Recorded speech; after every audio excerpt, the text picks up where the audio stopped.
세상을 살면서 마음이 즐거운 것만큼 좋은 것은 없는 것 같아요. 아무리 가진 것이 많고 누리는 것이 많아도 마음이 힘들고 불편하고 어렵다면 그 모든 것들이 무슨 소용이 있겠습니까? 내가 가진 것이 좀 없고 누리는 것이 적다고 할지라도 마음이 즐거울 수 있다면 얼마나 좋을까요? 요즘 여러분들은 즐겁습니까? 숨이 턱턱 막히는 이런 폭염 속에서 우리는 즐겁게 보내기보다는 때로는 좀 짜증나고 또 신경질 부리고 아마 그런 때도 있다고 생각을 합니다. 세상을 이렇게 살아보면은 뭐 사람마다 다 다르기는 하겠지만 그렇게 즐거운 일들이 많은 것 같지는 않아요. 어떻게 보면 똑같은 일상이 펼쳐지고요. 또 살아내기 위해서 힘든 경우가 더 많은 것 같아요. 근데 우리가 하나님을 믿으면 찾아오는 것이 바로 기쁨이에요. 내가 예수님을 믿기 전에는 마음이 무겁고 어둡고 힘이 들었는데 예수님 믿고 나니까 우리 안에 찾아오는 것이 평안이 찾아오고 기쁨이 찾아온다는 거예요. 여러분들은 정말 기뻐하고 계십니까? 여러분 주님을 만나면 바로 찾아오는 것이 기쁨이라는 거예요. 여러분 믿지 않을 때는요 웃을 일이 없어요. 왜 그럴까요? 인생을 살다 보면 인생에 많은 허물을 경험하기 때문에 그래요. 세상 살면서 붙잡을 만한 것이 없다는 거죠. 그러니까 세상에 있는 것들이 자신을 안전하게 만들어줄 것 같아서 그것을 의지했더니 하루아침에 무너지고 자신의 삶에 아무런 도움이 안 된다는 사실을 발견하게 될 때가 있다는 거예요. 또 성경을 보면 사망의 법에 매여서 죄의 무거움을 가지고 살아가는 것이 인간의 실존이라고 이야기를 하고 있기 때문에 물론 여러분 세상을 살면서 일시적인 기쁨이나 즐거움을 경험할 수가 있는데 이런 것들은 내면적인 것이 아니고 사실은 외부에서 오는 외면적인 어떤 것 때문에 즐거워하기 때문에 그것은 결코 오래가지 않는다는 거예요.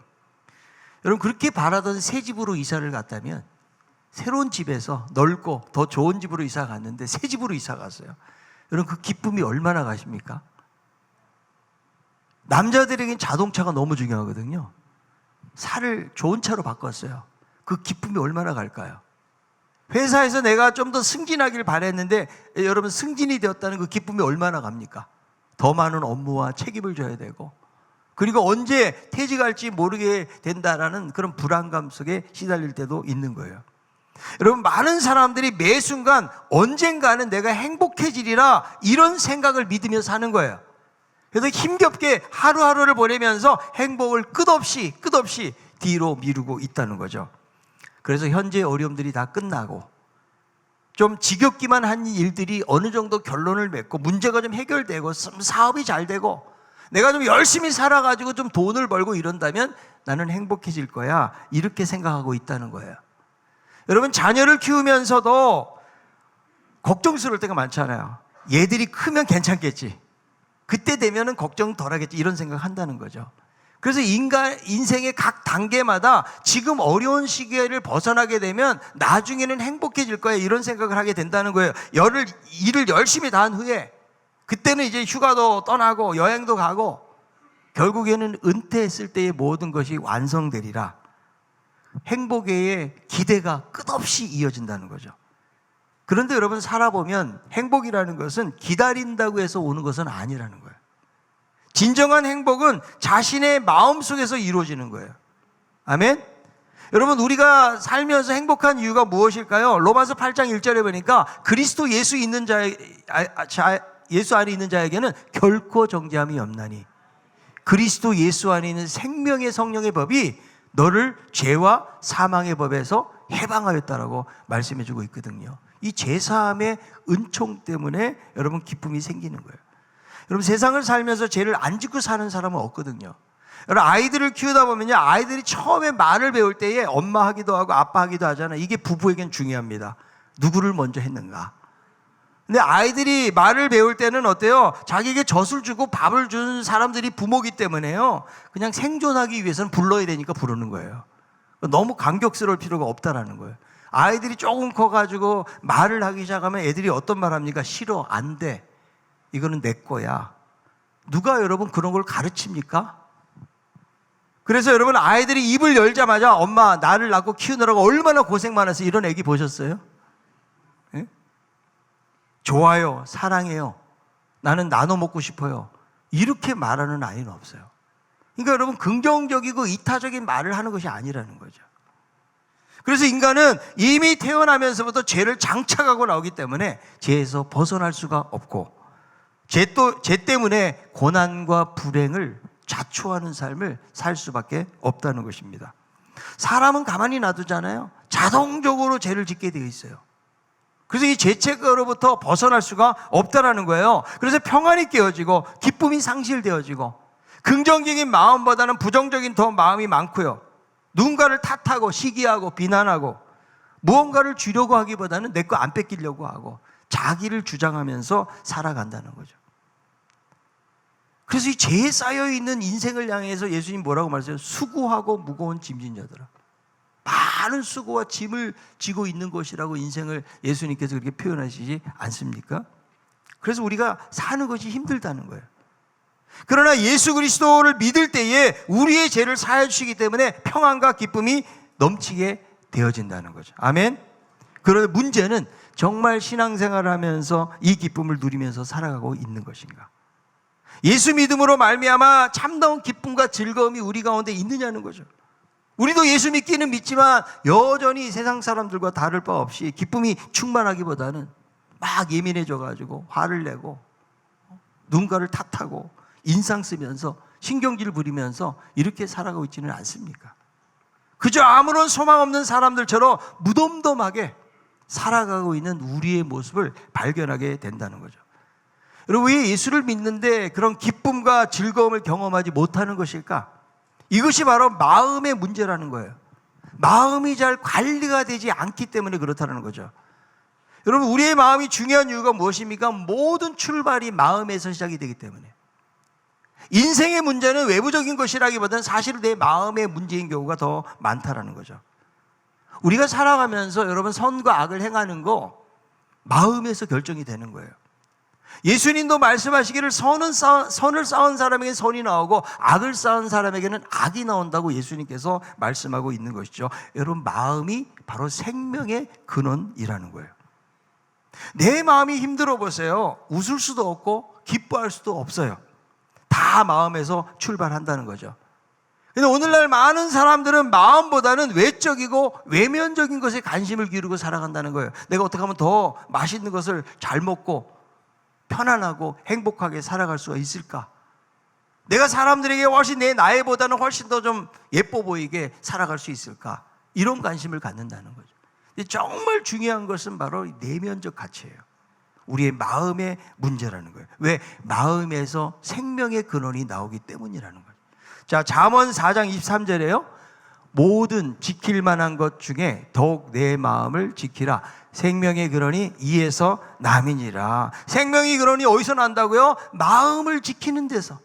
그래서 더욱 마음을 지키라고 성경 우리에게 말씀해주고 있다는 것입니다. 여러분, 오늘 본문을 보니까 마음의 즐거움과 근심을 대조시키고 있는데 마음에 따라서 나타나는 현상이 다르다는 거예요. 마음이 즐거우면 얼굴이 어떻게 된다고요? 빛나게 된다. 바깥으로 표출이 된다는 거죠. 그런데 마음으로 근심을 하게 되면 심령이 상하게 된다. 무엇이 중요하다는 거예요? 마음이 중요하다. 마음의 상태에 따라서 즐겁기도 하고 심령이 상하기도 한다는 것입니다. 여러분, 마음의 근심은요, 우리의 마음과 신체를 병들게 만들어요. 그러나 마음이 즐거우면 슬픔이 물러가요. 여러분, 마음이 즐겁잖아요. 질병도 이기게 된다라고 말씀해요. 아멘. 잠언 18장 14절에요. 사람의 심령은 그의 병을 능히 일으키려니와 심령이 상하면 그것을 누가 일으키겠느냐. 마음이 상해 있어요. 마음이 낙심해 있으면 아무리 여러분 좋은 치료약을 갖다 줘도 그 병이 낫지를 않는다는 거예요. 그래서 여러분, 신앙생활의 핵심은 뭐냐면 바로 기쁨이에요. 단순히 무슨 피상적인 어떤 웃음, 경박스러움, 이걸 말하는 것이 아니에요. 예수 그리스도를 믿는 사람들의 가장 밑바탕에는 이 기쁨이 흐르고 있어야 돼요. 왜냐하면 우리들은 이미 구원의 은혜를 경험한 사람들이기 때문에 그래요. 그래서 기쁨과 감사가 저절로 나오는 거예요. 여러분, 예수 믿는 일이 정말 고역인 분 계십니까? 정말 예배 드리는 게 스트레스 받아가지고 내가 일하고 봉사하는 거 스트레스 받아서 나올 때마다 막 화가 나고 힘든 분들 혹시 계십니까? 여러분, 기독교는요, 금욕적인 종교가 아니에요. 뭐 고행을 하는 그런 종교가 아니에요. 슬픔의 종교도 아니고 바로 기쁨이라는 거죠. 우리가 여러분 십자가를 생각하면 무겁잖아요. 우리의 죄로 인해서 우리가 아파하고 애통해야 되잖아요. 그러나 십자가로 끝난 것이 아니에요. 그 위에 부활이 있다는 거죠. 우리가 여러분 이 땅을 살아가면서 여러 가지 많은 고난과 어려움을 겪지만 영원한 하나님의 나라에 뭐가 있어요? 기쁨이 있어요. 영광스러움이 있는 거죠. 그걸 성경이 우리에게 말씀해 주고 있다는 거죠. 그래서 이 기쁨에 대해서 성경은요, 좋을 때만 기뻐하라고 말하지 않고 어떻게 말하는가 하면 항상 기뻐하라. 그래서 성경을 보면요, 기쁨에 대한 단어들이 얼마나 많이 언급되는지 몰라요. 구약과 신약의 기쁨에 대한 단어들이 정말 많이 나오거든요. 무엇을 말하는 거예요? 하나님은 자신의 자녀들이 이 세상 살면서 기쁨 가운데 살기를 원하시는 하나님의 마음을 우리에게 반영시켜 주는 거예요. 여러분, 자녀들이요, 풀이 죽어 있고 우울해 있어 보세요. 여러분, 부모가 그 자녀를 볼 때에 우리 마음도 답답해지고 힘이 드는 거예요. 하나님도 마찬가지예요. 하나님이 구원의 은혜를 주셔가지고 우리로 하여금 기쁨으로 세상 속에 살기를 원하시는데 우리가 우울하고 날마다 슬픔에 잠겨있고 우리가 심각하게 이렇게 살아간다 그러면 하나님께서 그 마음이 어떠하시겠어요? 빌립보서 4장 4절 보세요. 주 안에서 항상 기뻐하라. 내가 다시 말하노니 기뻐하라. 자, 성경은 기쁨을 환경이 좋을 때만 기뻐하라고 말하지 않아요. 너희가 가지고 있는 감정과는 상관없이 기뻐하라. 여러분, 어떻게 그럴 수가 있겠어요? 사람은요, 다 환경에 좌우가 되고, 여러분, 환경 때문에 어때요? 우리는 절망하고 낙심하게 되는 거죠. 환경 때문에 슬퍼하게 되는 것이죠. 그러나 성경은요, 그렇게 살지 말라는 거예요. 여러분, 우리가 마음에 기뻐하는 것보다 슬퍼하고 힘들어하는 것이 훨씬 더 쉽고 자연스러워요. 여러분, 내 마음속의 생각도요, 긍정적인 생각보다는 부정적인 생각이 훨씬 더 많이 차지해요. 그래서 우리가 기뻐하는 삶을 살기 위해서는 의지적인 노력이 필요하다는 거예요. 그래서 성경에서 기뻐하라 명령형이에요. 아, 내가 이제부터 기뻐해야지. 기뻐해도 되고 안 기뻐해도 되고 내가 선택하는 것이 아니고 기뻐하라. 예수 그리스도의 은혜를 경험한 사람이라면 모두가 기뻐하라. 이렇게 명령으로 우리에게 주고 있다는 것이죠. 그래서 우리가 한순간이라도 이 기뻐하라는 이 말씀에 순종하는 삶을 살지 못하잖아요. 그러면 우리 안에 불평이 찾아오고 원망이 우리 안에 찾아오게 된다는 거죠. 우리가 기뻐하지 않잖아요. 사단이 우리 안에서 일하도록 우리의 자리를 허락해 주는 것과 다를 바가 없다는 거예요. 여러분, 그렇다면 어떻게 항상 기뻐할 수가 있을까요? 세상에 있는 돈이 우리를 기쁘게 해줄 수 있을 것인가? 여러분, 세상에 있는 이런 것들 가운데서 기쁨을 찾으려고 한다면 계속해서 그 기쁨을 유지할 수가 없다라는 거예요. 우리가 기뻐할 수 있는 진정한 답은요, 바로 그리스도 안에 있어요.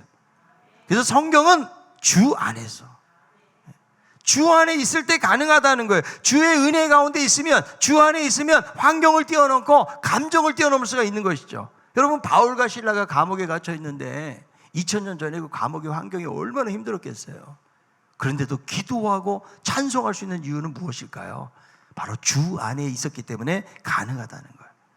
여러분, 오직 주님만이 우리를 기쁘시게 하는 거예요. 여러분, 내가 힘들고 어려울 때에 여러분 사랑하는 사람을 떠올리면 그것이 힘이 되지 않아요? 아유, 내가 자식 때문에라도 살아야지 이런 마음 갖잖아요. 내가 사랑하는 대상이 있잖아요. 그러면 내 삶을 포기하고 싶어도 내가 사랑하는 그 대상 때문에 야, 그래도 내가 밥이라도 먹고 힘을 내서 일을 하고 이렇게 살아야겠다. 왜 그래요? 사랑하는 대상 때문에 그런 거죠. 우리는 여러분 힘들고 어려울 때마다 우리 주님을 떠올리세요. 나를 이끌어오신 하나님, 신실한 하나님, 사랑이 많으신 그 하나님을 우리가 떠올리는 거, 이것이 너무 중요하다는 거예요. 그래서 우리에게 기쁨을 주는 것은 세상에 있는 어떤 대상이 아니라는 거예요. 바로 주님 안에서, 주 안에 있는 능력으로, 주님의 은혜로 우리들은 기쁨을 유지하는 삶을 살아갈 수가 있다는 거예요. 여러분, 내가 요즘 기뻐하지 못하고 있다면 우리는 세상에 있는 어떤 것에서 즐거움을 얻으려고 하기 때문에 그런 거예요. 여러분, 하나님만을 기뻐하는 여러분들 되기 바랍니다. 그러면 우리의 얼굴빛이 달라진대요. 여러분, 은혜를 받은 사람은요, 어디에 나타나요? 얼굴이 나타나요. 마음이 즐거우니까 얼굴빛이 환하게 된다는 거죠. 여러분, 얼굴을 얼의 꼴이라고 그러죠. 정신의 모양새가 얼굴이라는 거죠. 그러니까 여러분, 얼굴은 단순히 그냥 신체의 일부가 아니고 우리의 정신과 인격을 반영해주는 간판과 같은 것이 바로 우리의 얼굴이에요. 자, 옆에 있는 분에게 당신의 얼굴은 어떻습니까?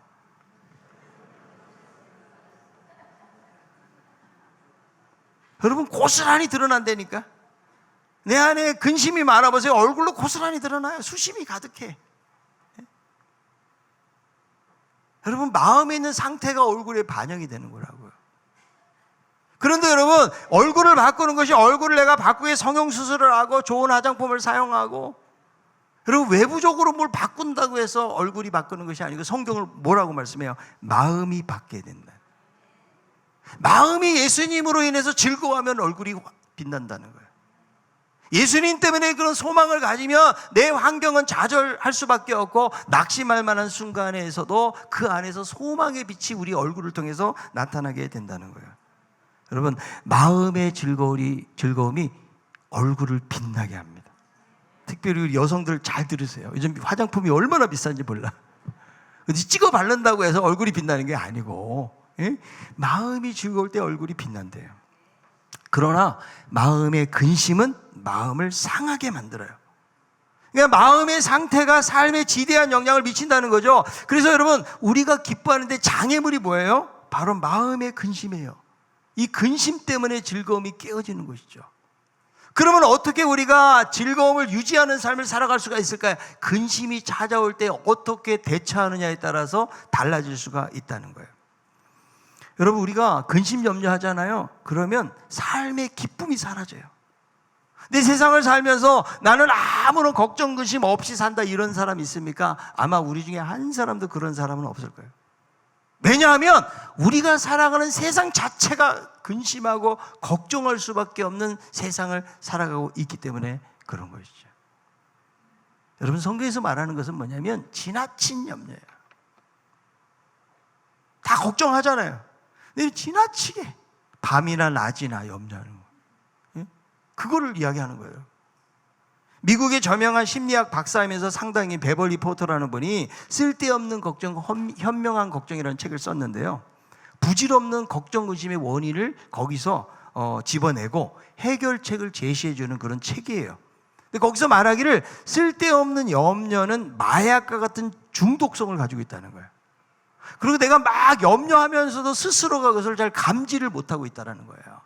그런데 여러분, 쓸데없는 염려는 어디서 오는가? 첫째, 부정적인 경험에서 온대요. 그래서 내가 여러분, 위에 문제가 생기잖아요. 근데 우리 부모님이 위암으로 돌아가 있어요. 그러면 분명히 나도 위암일지 몰라, 내가 이러다가 암으로 죽을지 몰라 하고 부정적인 상상을 하게 된다는 거예요. 그래서 염려의 늪으로 들어가는 거예요. 야, 내가 죽으면 아이들은 어떻게 될까? 아직 지금 진단도 안 받았다고요. 지금 병원에서 남편은 세장가 갈 건가 안 갈 건가, 아이 결혼하면은 엄마 자리에 누가 서 있을 것인가 하면서 상상의 나래를 펴고 있다는 거죠. 그게 어디서? 부정적인 경험 속에서 부정확한 미래, 그리고 부정적인 상상까지 나아가게 된다. 쓸데없는 염려에 사로잡히잖아요. 불안을 가져오고, 그 불안은 불이익을 낳고, 불이익은 불신을 가져오게 된다. 마음이 불안하잖아요. 불안해진 감정은 마치 그것이 실제 상황인 양 반응하게 되고 여러 가지 신체적인 불이익을 가져온다는 거예요. 질병에 대한 저항력을 파괴하고 소화불량, 신경쇠약, 궤양, 두통, 발진, 초조해지고 숨이 가쁘고 잠을 못 이루고 쉽게 피곤해지고, 그리고 식욕을 잃어버리는 이런 신체적인 현상이 동반되면서 무엇이 찾아오는가? 바로 불신에 빠지게 된다는 거예요. 하나님에 대한 신뢰를 파괴해버린다는 거예요. 믿음을 약하게 만든다는 거예요. 여러분, 하나님이 지켜주시고 인도하심을 믿는 것인데 그것이 약화가 되어지는 거예요. 그래서 미래를 소망의 눈으로 바라보는 것이 아니고 염려의 눈으로 바라보게 되어진다. 여러분, 쓸데없는 염려가 사람을 극단으로 치닫게 만든다는 거예요. 여러분, 우리가 하나님을 믿는다고 하면서도 입만 열면 걱정이고 근심할 수 있는데요, 이것은 무엇을 의미합니까? 신앙의 관점에서 볼 때 하나님에 대한 불신앙이라는 거예요. 따라합시다. 지나친 염려는 하나님에 대한 불신앙이다. 자, 마태복음 6장 30절이에요. 오늘 있다가 내일 아궁이에 던져지는 들품도 하나님이 이렇게 입히시거든 하물며 너일까 보냐 믿음이 작은 자들아. 그러니까 여러분, 신앙과 염려, 우리 이 두 가지가 관계가, 밀접한 관계를 가지고 있다는 사실을 알 수가 있는 거예요. 그래서 성경은 뭐라고 말해요? 염려와 걱정이 있느냐? 하나님께 맡기라고 말하는 거예요. 자, 시편 55편 22절이에요. 내 짐을 여호와께 맡기라. 그가 너를 붙드시고 의인의 요동함을 영원히 허락하지 아니하시리로다. 내 짐을 여호와께 어떻게 하라? 맡기라. 이 맡긴다는 말이 구약에서 굴러버린다는 거예요. 나에게서 떠나가는 거예요. 던져지는 거예요. 누구에게? 하나님께 맡기라. 여러분, 세상을 살다 보면 할 수 있는 일이 있고 할 수 없는 게 있잖아요. 근데 할 수 없는 것을 걱정한다고 여러분 해결이 됩니까? 여러분, 해결될 것 같으면 날마다 걱정하세요. 막 염려하고 걱정하고. 그 해결되면 얼마나 좋겠어요. 그런데 전혀 염려는 해결이 안 된다고 예수님도 말씀하시거든요. 마태복음 6장 27절. 너희 중에 누가 염려함으로 그 키를 한 자라도 더할 수 있겠느냐?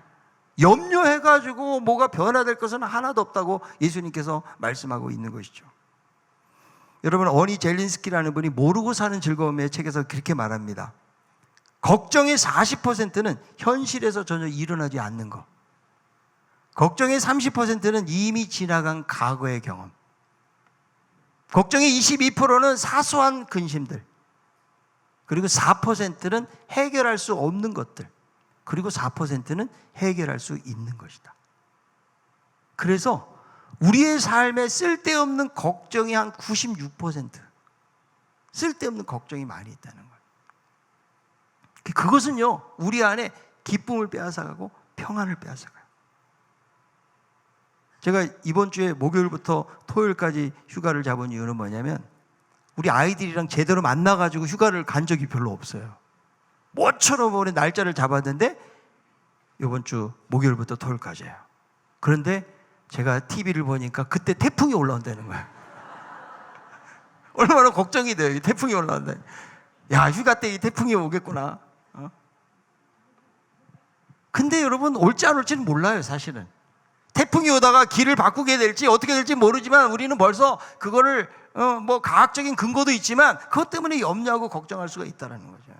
그게 어떻게 보면 우리들의 일상의 삶이라고 말할 수가 있는 것입니다. 여러분, 살아계신 하나님을 믿습니까? 지금도 역사하시고 우리를 포기하지 않으세요. 우리를 끝까지 우리의 삶을 인도해 주시는 하나님이 우리와 함께 하신다는 거예요. 그렇다면 그분께 맡기라. 많은 근심을 하면요, 마음이 상하게 돼요. 자, 잠언 17장 22절에요. 마음의 즐거움은 양약이라도 심정의 근심은 뼈를 마르게 하느니라. 여러분, 양약이 뭐예요? 좋은 약이 어떤 약이에요? 마음의 즐거움이라는 거예요. 그런데 심령이 근심한 뼈를 마르게 하느니라. 골다공증에 걸리느니라. 뼈가 마른다는 게 뭐예요? 지금 생명력이 없어진다는 거예요. 예? 그래서 에스겔서에 보세요. 그 골짜기에 갔더니 마른 뼈가 있잖아요. 생명력이 없다는 거예요. 무엇이? 근심이 우리의 뼈를 마르게 하고 우리의 신체를 병들게 한다는 것이죠. 그러나 마음이 즐거울 때 뭐도 고쳐진다? 병도 고쳐진다. 마음이 즐거운 우리 모두가 되길 바랍니다. 아멘. 여러분, 웃음의 아버지로 알려진 노먼 커즌스가요, 난치병에 걸리죠. 강직성 척추염에 걸려요. 의사도 고칠 수 없다는 말을 듣게 되어지는데, 이 사람이 열심히 공부를 하고 생명의 본질이 무엇인지를 궁금해하고 실천하는 과정 속에서 병을 이기게 되는데, 그리고 웃음을 전하는 사람이 돼요. 이 사람이 했던 일은 뭐냐면, 통증이 있을 때에 그가 코미디 그 프로 영화를 감상하면서 막 10분 동안 배를 부여잡고 웃는 것이죠. 그러면 막 2시간 동안 온 뼈마디의 고통이 사라지게 되어서 잠을 자게 되었다는 거예요. 그래서 이 사람은 웃음을 통해 가지고 자기의 병이 낫는 것을 실제로 경험하게 되면서 이 사람이 웃음을 전하는 그런 전도사 역할을 하는 사람이 되었다는 거죠. 여러분, 웃음으로 삶의 의지를 갖는 사람들이 우울해하고 삶을 포기한 환자들보다 훨씬 더 삶의 기회가 많아지는 거예요. 여러분, 웃음만큼 좋은 것이 없어요. 많이 웃으시길 바랍니다. 여러분, 웃음은 우리의 긴장을 완화시켜서요 스트레스가 해소가 돼요. 설교 시간에도 한번 웃으면 어때요? 잠이 깨. 집중력이 생겨요. 웃음이 여러분 너무너무 중요한 것이죠. 20초만 웃어도요 5분 동안 노를 젓는 것과 똑같은 효과를 가져온다고 이야기하는 사람도 있어요. 여러분, 웃음은 마음의 조깅이라고 그래요. 아침에 일어나자마자 여러분들이 마음의 조깅을 하세요. 아이고 죽겠다, 지금 오늘 비 오겠다 이러지 마시고, 요즘 여러분 결혼식 하는 풍속도를 보면 많이 달라졌어요. 신랑이 딱 들어가다가 인사를 막 하다 웃으면서 너무 여유 있어요. 꼭 몇 번씩 결혼한 사람처럼. 근데 과거에는 어디 인사해요? 그냥 앞만 보고 걸어가야죠. 그리고 신부들도요 막 가다가 어때 막 눈 인사하고 막 그래요. 신부가 웃어요.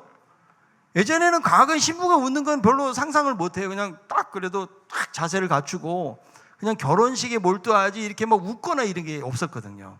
그런데 여러분, 웃음 지어주니까 얼마나 어때요? 마음이 편해지고 분위기가 따뜻해지고 좋아지지 않습니까?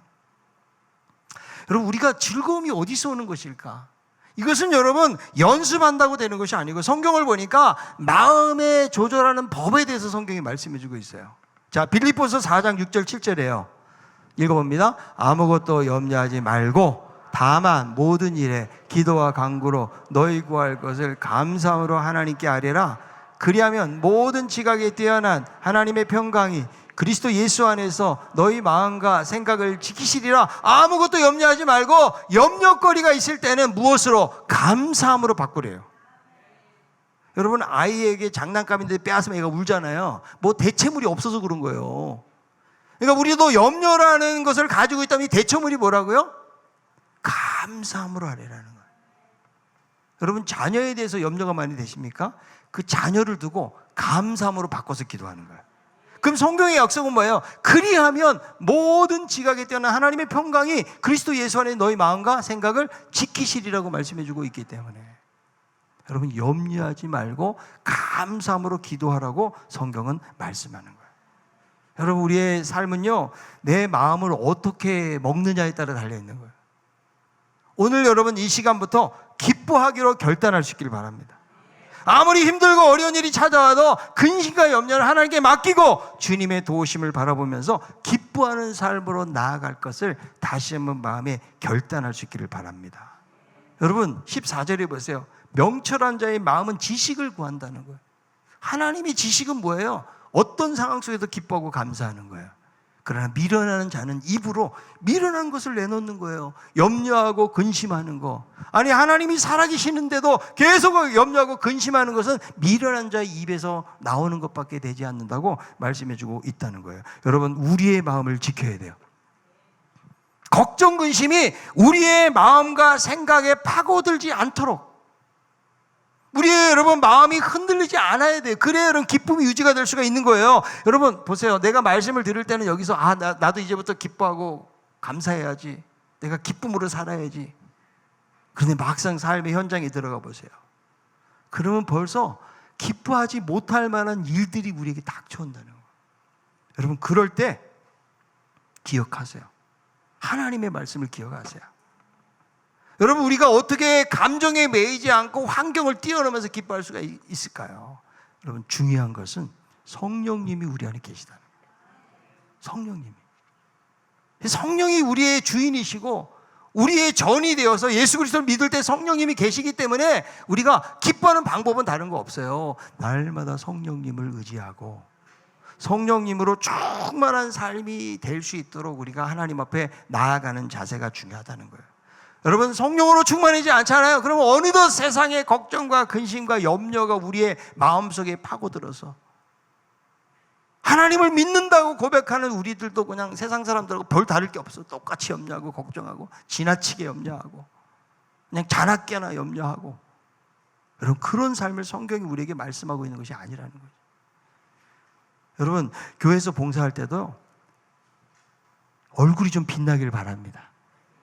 그러려면 어디가 즐거워야 돼요? 마음이 즐거워야 돼요. 주차 관리하시는 분들 빛난 얼굴로 좀 하세요.